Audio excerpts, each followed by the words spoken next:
GPC Dungarpur से doctor Jameel Khan. देखो आज अपन क्या है, यूनिट नंबर 2 है इलास्टिसिटी प्रत्यास्थता। तो इसके अंदर क्या है, प्रत्यास्थता पढ़ते हैं। तो प्रत्यास्थता क्या होती है, देखो किसी वस्तु का वह गुण जिसके कारण वस्तु के विरूपक बल को हटाने पर वह किस फिर से अपनी प्रारंभिक स्थिति या अवस्था में आ जाती है, तो उसे प्रत्यास्थता कहते हैं। मतलब कोई भी वस्तु का वह गुण जिस पर अपन क्या है, कोई फोर्स लगाया या बल हटाया और उसको बल लगा के फिर उसको हटाने पर वो प्रारंभिक अवस्था में आ जाती है, तो उसे प्रत्यास्थता कहते हैं। विकृति किसी वस्तु के बाह्य बल के प्रभाव से उत्पन्न आकार में परिवर्तन एवं उसके प्रारंभिक आकार के अनुपात को विकृति कहते हैं। विकृति क्या है, 3 प्रकार की होती है उनके पास, अनुदैर्ध्य विकृति या त्वरण विकृति। बाह्य बल के प्रभाव में किसी वस्तु की एकांक लंबाई में उत्पन्न विकृति को अनुदैर्ध्य विकृति कहते हैं। अनुदैर्ध्य विकृति वाला लंबाई में परिवर्तन बटे प्रारंभिक लंबाई। तो लंबाई परिवर्तन एल स्मॉल, प्रारंभिक लंबाई एल है। आयतन विकृति है, आयतन में बाह्य बल के प्रभाव में किसी वस्तु के एकांक आयतन में उत्पन्न परिवर्तन को आयतन विकृति कहते हैं। यदि वस्तु का प्रारंभिक आयतन b और बाह्य बल आरोपित करने पर आयतन परिवर्तन डेल्टा b हो, तो आयतन विकृति क्या जाएगी, बस डेल्टा b अपॉन b, मतलब आयतन परिवर्तन बटे आयतन प्रारंभिक आयतन। अपरूपण विकृति, जब किसी पदार्थ पर स्पर्शी बाह्य विरूपक बल लगाते हैं तो इसके सम्मुख विपरीत पृष्ठ को स्थिर रखते हैं, तो परिणाम स्वरूप इसकी आकृति में परिवर्तन आ जाता है, परंतु उसकी लंबाई अथवा आयतन में परिवर्तन नहीं होता है। इस विकृति को अपन क्या है, अपरूपण विकृति बोलते हैं। तो जैसे मान लो अपने पास ये है ना, इसके निचले सिरे को स्थिर रखते हैं, ऊपरले वाले सिरे पर फोर्स लगाते हैं, तो इसकी स्थिति क्या है, ए से ए डैश हो जाती है, बी से बी डैश हो जाती है। तो इसका केवल लंबाई है और आयतन में कोई परिवर्तन नहीं होता है ना, केवल इसके आकृति में चेंजेज हो जाता है। इसी प्रकार हमारे पास प्रतिबल। प्रतिबल क्या होता है, साम्य अवस्था में वस्तु के भीतर एकांक क्षेत्रफल पर लगने वाला कार्य करने वाला आंतरिक प्रतिक्रियात्मक बल को प्रतिबल कहते हैं। तो प्रतिबल बराबर क्या जाएगा हमारे पास, एफ अपॉन ए। तो ये प्रति एकांक क्षेत्रफल पर लगने वाला आंतरिक बल होता है हमारे पास। Thank you. जीपीसी डूंगरपुर से जमील खान। देखो हुक, आज अपन पढ़ रहे हुक का नियम। हुक के नियम के अनुसार क्या है कि प्रत्यास्थता सीमा में प्रतिबल उत्पन्न विकृति के अनुकमान होते हैं, अर्थात प्रतिबल प्रोपोर्शनल टू विकृति। प्रतिबल बराबर ई गुना विकृति। ई यहाँ पर एक कांस्टेंट है, स्थिरांक है, नियतांक है, जिसको अपन प्रत्यास्थता गुणांक कहते हैं। तो प्रतिबल बटे विकृति बराबर ई नियतांक है, ये हुक का नियम हो गया।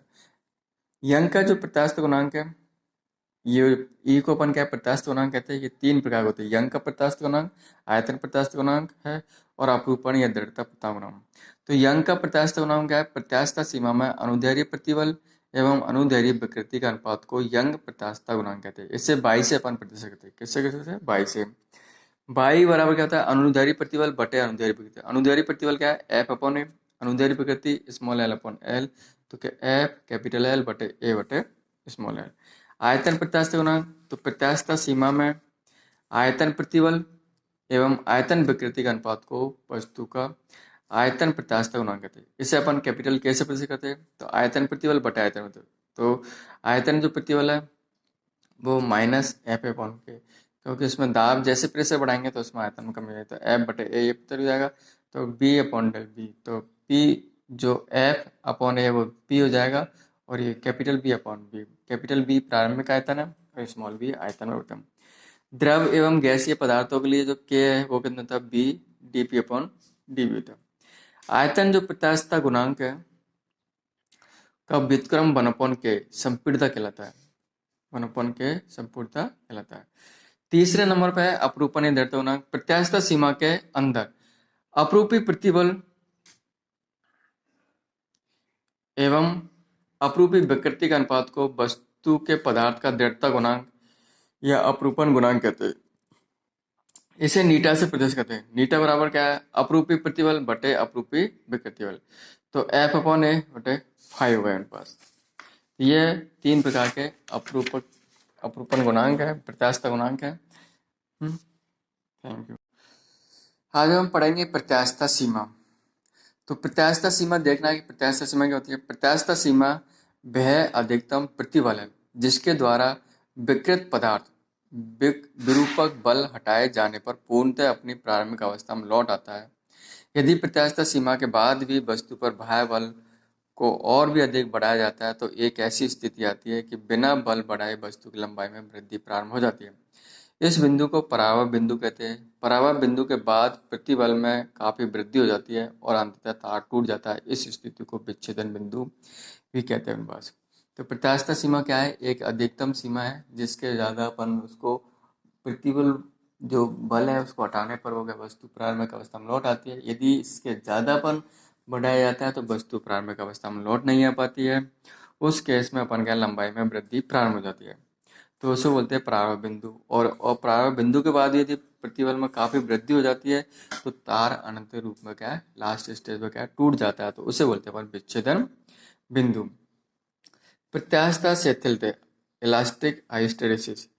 जब किसी वस्तु पर बल आरोपित किया जाता है, जब किसी वस्तु पर क्या है बल को आरोपित करते हैं तो वस्तु में विकृति के साथ साथ प्रतिबल में भी परिवर्तन नहीं हो पाती।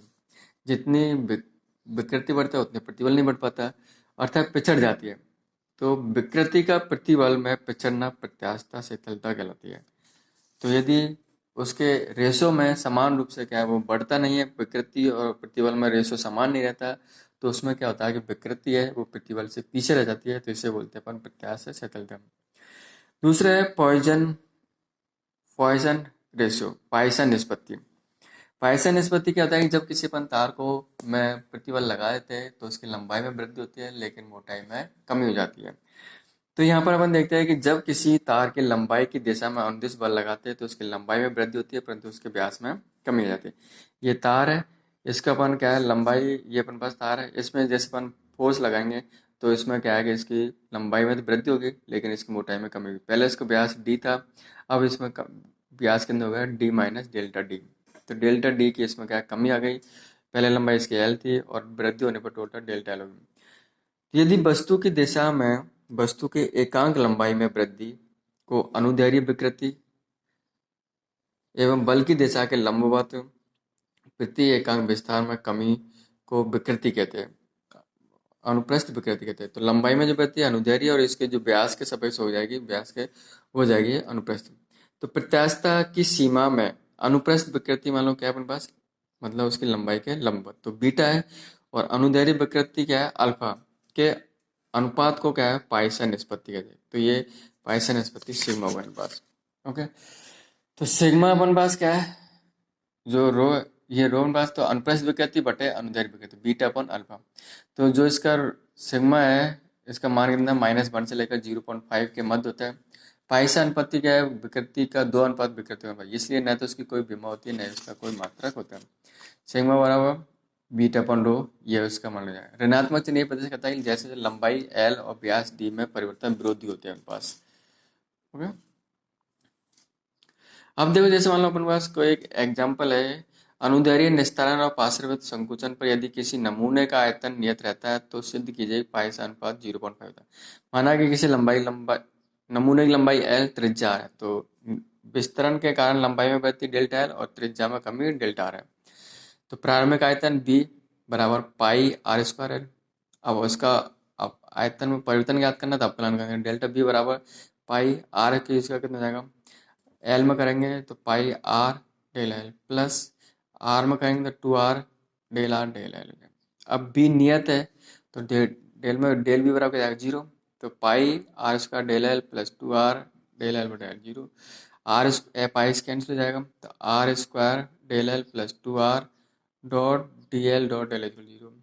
तो यहाँ पर कितना जाएगा माइनस डेल आर बटे आर, ये हो जाएगी अनुप्रस्थ विकृति, और डेल एल अपॉन एल ये हो जाएगी अनुप्रस्थ अनुदैर्ध्य विकृति। इन दोनों का सब पाइसन में तो कितना होगा 1/2 1/2 का 0.5।